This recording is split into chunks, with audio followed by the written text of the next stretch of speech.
रक्षाबंधन जवळच आलेले आहे आणि आज आपण रक्षाबंधन स्पेशल रेसिपी पाहतोय। नमस्कार, सुहानीज किचनमध्ये आपले स्वागत आहे। मार्केटमध्ये महागडी मिळणारी मिठाई आज आपण घरच्या घरी अगदी साध्या सोप्या पद्धतीने पाहणार आहोत।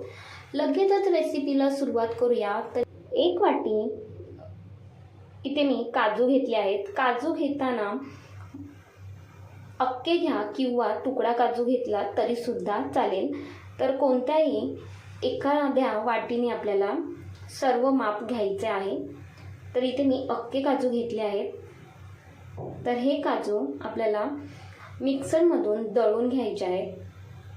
त्यासाठी मिक्सरच्या भांड्यामध्ये हे काजू घालून घ्यायचे आणि प्लस मोडवरती काजू व्यवस्थित असे दळून घ्यायचे। तर काजूची व्यवस्थित अशी पावडर तयार करून घेतली।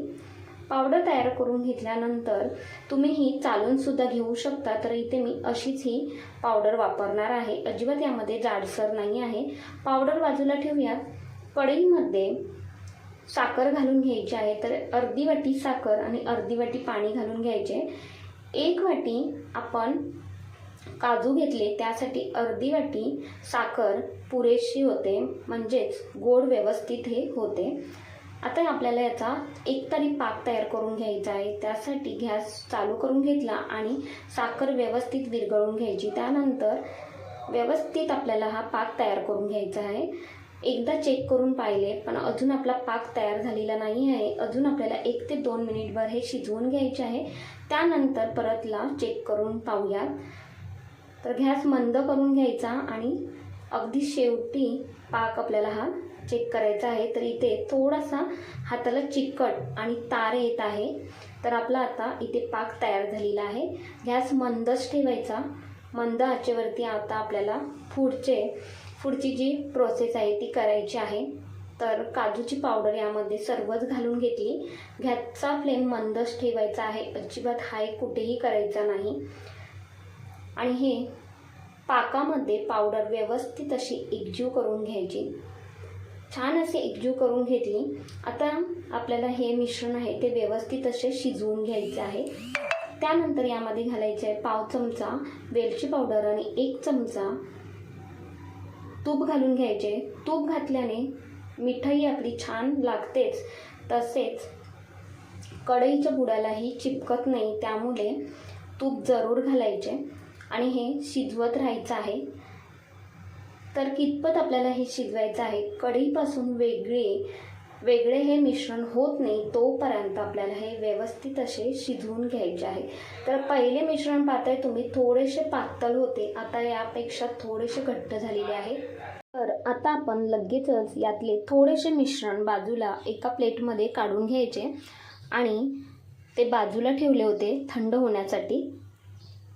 तर चेक करूया, घट्टसर असा गोळा तयार होतोय, म्हणजे आपले मिश्रण हे तयार झालेले आहे। आणि एक म्हणजे कढईपासून हे वेगळे व्हायला सुरुवात झालेली आहे, म्हणजेच आपले हे मिश्रण व्यवस्थित असे तयार झालेले आहे। आता लगेचच आपल्याला एखाद्या प्लॅस्टिक सीटवरती किंवा बटर पेपरवरती हे मिश्रण काढून घ्यायचं आहे।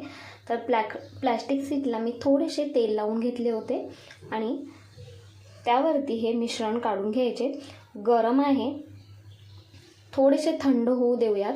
तर अशा पद्धतीने हे मिश्रण आहे ते व्यवस्थित असे थंड करून घेतले। आता हाताला पाहताय तुम्ही, अजिबात चिपकत नाही आहे। तर थंड झाल्यानंतरच आपल्याला त्यावरती अजून एक प्लॅस्टिक सीट ठेवून घ्यायची आहे आणि आपल्याला याची पोळी लाटून घ्यायची आहे। तर जास्त पातळही लाटू नका आणि जास्त जाडही नको, मध्यम आकाराची पोळी लाटून घ्यायची। जसे मी व्हिडिओमध्ये दाखवले त्या पद्धतीने पोळी लाटून घ्यायची। खरंच अशा पद्धतीने तुम्ही काजू कतली बनवलात ना, तर एक नंबरच होते। बाहेरून महागडी विकतची ही मिठाई आणण्यापेक्षा घरच्या घरी साध्या सोप्या पद्धतीने एकदा नक्कीच करून पहा। तर इथे मी लाटून घेतल्यानंतर त्यावरची जी प्लॅस्टिक सीट होती ती सुद्धा काढून घेतली आणि यावरती सिल्वर वर्क घालून लावून घ्यायचे। जर तुमच्याकडे असेल तर लावा, नसेल तर तुम्ही सरळ स्किप केलात तरीसुद्धा चालेल। पण सिल्वर वर्क लावलं की जशी बाहेर काजू कतली मिळते तशीच ही दिसते. त्यामुळे इथे मी सिल्वर वर्क लावून घेतले आणि अर्धा तास ही अशीच रूम टेम्परेचरवरती ठेवली होती, म्हणजेच व्यवस्थित अशी ही सेट होईल. व्यवस्थित सेट झाल्यानंतरच आपल्याला ही कट करून घ्यायची आहे. खरंच जबरदस्त आपली ही काजू कतली तयार होते. तर माझ्याकडून इथे एक चूक झाली, ती म्हणजेच इथे मी जे मिश्रण होते त्याची जी पोळी इथे लाटून घेतली ती थोडीशी पातळ लाटून घेतली. त्यामुळे काजू कतलीसुद्धा थोडीशी पातळ झाली माझ्याकडून. पण तुम्ही असं करू नका, थोडीशी जाडसरच लाटा, म्हणजेच काजू कतली आहे ती मस्त अशी दिसेल. तर सुरीच्या साहाय्याने आपल्याला ही कट करून घ्यायची आहे डायमंड शेपमध्ये. बाजूच्या ज्या कडा आहेत त्या पहिला कापून घ्यायच्या आणि नंतर डायमंड शेपमध्ये आपल्याला ही व्यवस्थित अशी कापून घ्यायची आहे. तर मस्त असं कापून घेतलं. इथे पाहत आहे खूप सुंदर आपली ही काजू कतली दिसत आहे. खरंच रक्षाबंधनसाठी ही स्पेशल रेसिपी आहे आणि युनिकसुद्धा आहे. त्यामुळे एकदा नक्कीच तुम्ही ट्राय करून पहा, सर्वांनाच आवडेल. माझ्या घरी तर सर्वांनाच ही रेसिपी आवडली. सर्वांनाच वाटले की मी ही बाहेरून विकतची मिठाई घेऊन आली आहे, पण अजिबात नाही. घरच्या घरी आणि साध्या सोप्या पद्धतीने इथे मी ही मिठाई तयार केलेली आहे. तर तुम्हाला ही रेसिपी कशी वाटली ते मला कमेंट्समध्ये नक्कीच कळवा. आवडली असेल तर एक लाईक, शेअर, हाईप तसेच सुहानीज किचनला सबस्क्राईब करायला अजिबात विसरू नका. धन्यवाद.